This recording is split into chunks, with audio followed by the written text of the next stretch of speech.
8-ാം നൂറ്റാണ്ടിൽ ഇറ്റലിയിലെ ലാൻസിയാനോയിൽ നടന്ന ദിവ്യകാരുണ്യ അത്ഭുതം. ശാസ്ത്രീയമായി തെളിയിക്കപ്പെട്ട അനേകം ദിവ്യകാരുണ്യ അത്ഭുതങ്ങൾ നടന്നിട്ടുണ്ടെങ്കിലും സഭയുടെ ചരിത്രത്തിൽ ഏറ്റവും ആദ്യമായി രേഖപ്പെടുത്തപ്പെട്ടിട്ടുള്ളതും ശാസ്ത്രീയ സത്യമായി തെളിയിക്കപ്പെട്ട് ശാസ്ത്രജ്ഞന്മാരുടെ കയ്യൊപ്പ് നേടിയതും 1200 വർഷങ്ങൾക്ക് മുകളിൽ ആയിട്ടും പഴക്കമുണ്ടായിട്ടും ഇന്നും യാതൊരു മാറ്റവുമില്ലാതെ നിലകൊള്ളുന്നതുമാണ് ലാൻസിയാനോയിലെ ദിവ്യകാരുണ്യ അത്ഭുതം. 8-ാം നൂറ്റാണ്ടിൻ്റെ മധ്യകാലഘട്ടം പലതരത്തിലുള്ള വിശ്വാസ പ്രതിസന്ധികളിലൂടെ സഭ കടന്നു പോവുകയായിരുന്നു. തിരുവോസ്തിയിലെ ദിവ്യകാരുണ്യ സാന്നിധ്യത്തെക്കുറിച്ച് വിശ്വാസികളിൽ പലർക്കും സംശയം തോന്നിയിരുന്ന കാലമായിരുന്നു അത്. തിരുവോസ്തി കുദാശ ചെയ്യുന്ന വൈദികരിൽ ചിലരും ഈ വിശ്വാസ പ്രതിസന്ധിയിലൂടെ കടന്നു പോകുന്നുണ്ടായിരുന്നു. 717 മുതൽ 741 വരെ ഭരിച്ചിരുന്ന ബൈസൻ്റെയിൻ ചക്രവർത്തിയായ ലിയോ മൂന്നാമൻ 730-ൽ മതപരമായ ചിത്രങ്ങൾ നശിപ്പിക്കാൻ ഉത്തരവിട്ടുകൊണ്ട് ഒരു ശാസനം പുറപ്പെടുവിച്ചുകൊണ്ട് മതപരമായ ചിത്രങ്ങൾക്കും ചരിത്രങ്ങൾക്കും കർശനമായ നയം നടപ്പിലാക്കി. മൊസൈക്കുകളും ഫ്രസ്കോകളും ചുറ്റിക ഉപയോഗിച്ച് നശിപ്പിക്കപ്പെട്ടു. ഐക്കണുകൾ തീയിലേക്ക് എറിഞ്ഞു. നിരവധി ഗ്രീക്ക് സന്യാസിമാർ കൊല്ലപ്പെട്ടു. തൽഫലമായി നിരവധി ബസിലിയൻ സന്യാസിമാർ ഉൾപ്പെടെ നിരവധി മതവിശ്വാസികൾ ഇറ്റലിയിൽ അഭയം തേടി. ഈ പശ്ചാത്തലത്തിലാണ് ഈ അത്ഭുതത്തെ നമ്മൾ കാണേണ്ടത്. ലാൻസിയാനോ നഗരത്തിലെ സാൻ ലജൻസിയാനോ ആശ്രമത്തിൽ സംഭവിച്ച അത്ഭുതമാണ് ലോകത്തിലെ ഏറ്റവും പ്രശസ്തമായ ദിവ്യകാരുണ്യ അത്ഭുതം. ചരിത്ര സാഹചര്യങ്ങളനുസരിച്ച് 730-നും 750-നും ഇടയിലുള്ള ഒരു വർഷം, ഒരു ഒക്ടോബർ മാസത്തിൻ്റെ അവസാനത്തിൽ ഒരു ദിവസം തെക്കൻ ഇറ്റലിയിലെ ലാൻസിയാനോ പട്ടണത്തിൽ സ്ഥിതി ചെയ്തിരുന്ന വിശുദ്ധ ലഗോൺഷ്യനും വിശുദ്ധ ഡൊമിഷ്യനും പ്രതിഷ്ഠിക്കപ്പെട്ട ഒരു ദേവാലയത്തിൽ ഒരു ബസീലിയൻ സന്യാസ പുരോഹിതൻ വിശുദ്ധ കുർബാന അർപ്പിച്ചുകൊണ്ടിരിക്കുകയായിരുന്നു. കുർബാന വസ്തുക്കൾ വാഴ്ത്തിക്കൊണ്ടിരുന്ന നിമിഷങ്ങളിൽ ഒരു സംശയം പുരോഹിതൻ്റെ മനസ്സിനെ മതിക്കാൻ തുടങ്ങി. അതായത് തൻ്റെ മുമ്പിലുള്ള വീഞ്ഞും പുളിപ്പില്ലാത്ത അപ്പവും യഥാർത്ഥമായും പദാർത്ഥമായും ക്രിസ്തുവിൻ്റെ ശരീരവും രക്തവും തന്നെയായി മാറുന്നുണ്ടോ? ഇത് എൻ്റെ ശരീരമാകുന്നു, ഇതെൻ്റെ രക്തമാകുന്നു എന്ന കുദാശ പ്രാർത്ഥനകൾ ചൊല്ലിക്കഴിഞ്ഞ ശേഷം താൻ മുന്നിൽ കണ്ട കാഴ്ച പുരോഹിതനെ ഞെട്ടിപ്പിച്ചു. അപ്പം ഒരു യഥാർത്ഥ മാംസകഷ്ണമായും വീഞ്ഞ് ഒരു യഥാർത്ഥ രക്തമായും മാറി. പേടിച്ച് വിവശനായി ആശയക്കുഴപ്പത്തിലായ ആ സാധു പുരോഹിതൻ കണ്ടത് ശരിയാണോ എന്ന് പരിശോധിക്കാൻ ആ ദേവാലയത്തിൽ വിശുദ്ധ ബലി അർപ്പിക്കുന്നതിന് വേണ്ടി സന്നിഹിതരായിരുന്നവരെ അൾത്താരയിലേക്ക് വിളിച്ചു വരുത്തി. കണ്ടവരെല്ലാം അന്ധാളിച്ചു പോയി. ഉറക്കെ നിലവിളിച്ചുകൊണ്ട് ആ വൈദികനും ബലിയിൽ സംബന്ധിച്ചുകൊണ്ടിരുന്ന ജനങ്ങളും നിലത്ത് കമിഴ്ന്നു വീണ് ആരാധിച്ചുകൊണ്ട് ആഴമായ അനുതാപത്തിലേക്ക് കടന്നു വന്നു. വാർത്ത പട്ടണത്തിലെല്ലാം പെട്ടെന്ന് പടർന്നു. ക്രമേണ ഇറ്റലി മുഴുവൻ ആ വാർത്ത വ്യാപിച്ചു. കുറച്ച് ദിവസങ്ങൾക്ക് ശേഷം നോക്കിയപ്പോൾ കട്ടപിടിച്ച രക്തം പല നിയതമല്ലാത്ത വ്യത്യസ്ത ആകൃതിയിലും മാതൃകയിലുമുള്ള 5 തുള്ളികളായി പിളർന്നിരിക്കുന്നതായി കാണപ്പെട്ടു. എന്തുകൊണ്ടാണ് ഇത് 5 കഷ്ണങ്ങളായി പിളർന്നത്? എന്താണ് ഈ 5ൻ്റെ അർത്ഥം? കണ്ടവർ ആലോചിക്കാനും ചർച്ച ചെയ്യാനും തുടങ്ങി. കുരിശിൽ ക്രിസ്തു ഏറ്റ 5 മുറിവുകളെയാണ് ഈ 5 എണ്ണം സൂചിപ്പിക്കുന്നതെന്നാണ് ശ്രദ്ധേയമായ അർത്ഥം. ഓരോ കൈകളിലും അടിക്കപ്പെട്ട ആണികളുടെ മുറിവുകൾ, ഓരോ കാലുകളിലും ഉള്ള മുറിവുകൾ, അവസാനമായി വിലാപപ്പുറത്ത് ശതാധിപൻ കുന്തം കൊണ്ട് കുത്തിയ മുറിവ്, ഇങ്ങനെയുള്ള 5 മുറിവുകളുടെ പ്രതീകമാണ് അതെന്ന് മനസ്സിലായി.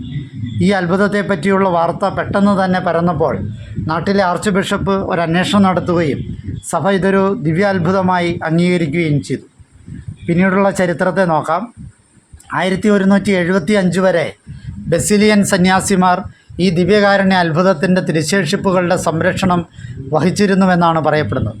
1176-ൽ അവരുടെ പിൻഗാമികളായി ബെനഡിക്റ്റൈൻ സന്യാസിമാർ സംരക്ഷണാധികാരമേറ്റു.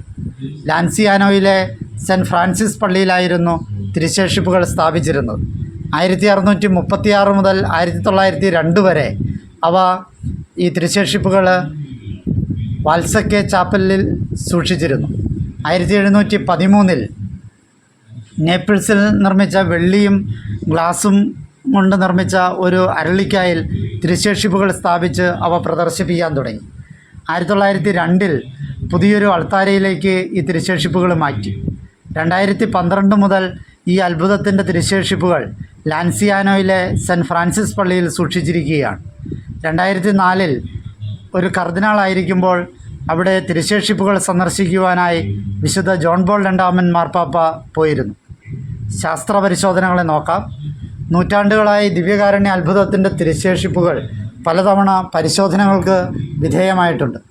1574 ആർച്ച് ബിഷപ്പ് ഗാസ്പാരെ റോഡ്രിഗസ് നടത്തിയ ആദ്യ രഹസ്യ അന്വേഷണ വേളയിൽ ഓരോ രക്തക്കട്ടയുടെയും ഭാരം 5 കട്ടകളുടെ ആകെ ഭാരത്തിന് തുല്യമാണെന്ന് പറയപ്പെട്ടു. ഈ അമാനുഷിക കാര്യത്തിന് ഒരു ദൈവശാസ്ത്രപരമായ അർത്ഥമുണ്ടായിരുന്നു. സമർപ്പിത വീഞ്ഞിൻ്റെ ഓരോ തുള്ളിയിലും, അതായത് കുദാശ ചെയ്ത വീഞ്ഞിൻ്റെ ഓരോ തുള്ളിയിലും യേശുവിൻ്റെ രക്തത്തിൻ്റെ പൂർണ്ണവും അവിഭാജ്യവുമായ പദാർത്ഥം പൂർണ്ണമായും അടങ്ങിയിരിക്കുന്നു എന്നതാണ്. രക്തം 5 ചെറിയ കട്ടകളായി ഉണങ്ങിയ അവസ്ഥയിലാണ് കാണപ്പെടുന്നത്. എന്നാൽ ശാസ്ത്രീയമായി വിലയിരുത്തുമ്പോൾ അവ 5ൻ്റെയും ഭാരം അത്ഭുതകരമായി ഒരേപോലെയാണ്. 1970 നവംബറിൽ വത്തിക്കാൻ്റെ അംഗീകാരത്തോടെ തിരുശേഷിപ്പുകൾ മെഡിക്കൽ ശാസ്ത്രീയ വിശകലനത്തിന് വിധേയമാക്കാൻ തീരുമാനിച്ചു. 1970-71 കാലഘട്ടത്ത് വിദഗ്ധരുടെ ഒരു സംഘം പരിശോധനകൾക്ക് നേതൃത്വം നൽകി. ഹിസ്റ്റോളജിക്കൽ, മൈക്രോ കെമിക്കൽ പഠനങ്ങൾ നടത്തുകയും ഈ തിരുശേഷിപ്പുകൾ മനുഷ്യൻ്റെ ഹൃദയപേശി കലകളാണെന്ന് വെളിപ്പെടുത്തുകയും ചെയ്തു. രക്തം AB ഗ്രൂപ്പാണെന്ന് സ്ഥിരീകരിച്ചു. 1200 വർഷങ്ങളുടെ പഴക്കമുള്ള രക്തത്തിന് വിപരീതമായി ആ രക്തം പുതുരക്തത്തിൻ്റെ സ്വഭാവമാണ് കാണിക്കുന്നതെന്നും കണ്ടെത്തി. അതിൽ സംരക്ഷണ വസ്തുക്കളോ, അതായത് പ്രിസർവേറ്റീവുകളോ കൃത്രിമ ഘടകങ്ങളോ ഒന്നുമില്ല എന്നും കണ്ടെത്തുകയുണ്ടായി.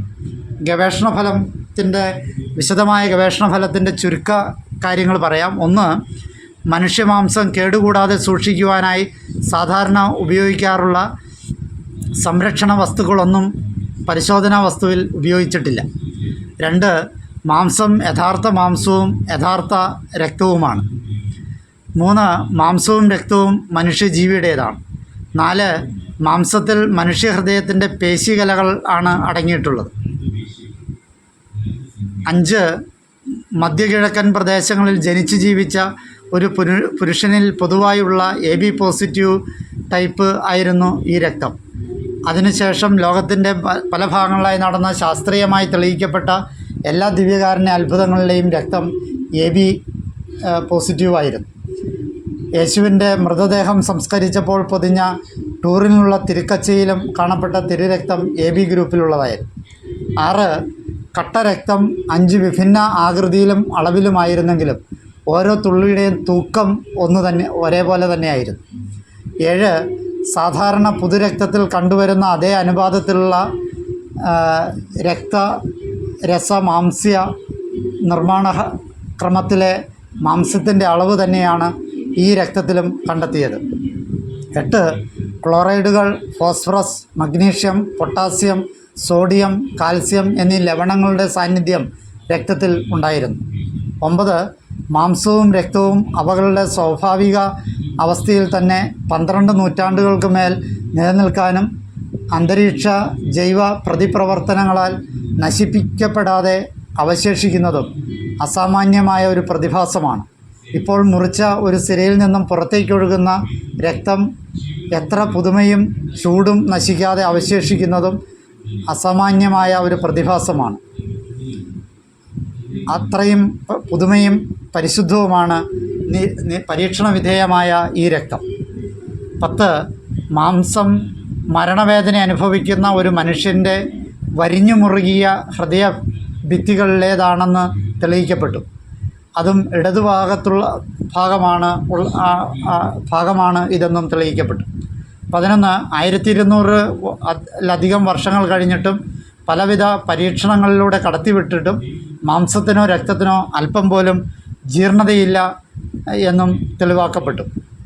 ശാസ്ത്രലോകത്തിനും നിരീശ്വര പ്രസ്ഥാനങ്ങൾക്കുമെല്ലാം ഒരു ഇരുട്ടടിയേറ്റതുപോലെയായിരുന്നു പ്രൊഫസർ ഡോക്ടർ ഒഡാർഡോ ലിനോളിയുടെ നേതൃത്വത്തിലുള്ള ഈ ശാസ്ത്ര ഗവേഷക സംഘത്തിൻ്റെ കണ്ടെത്തലുകൾ.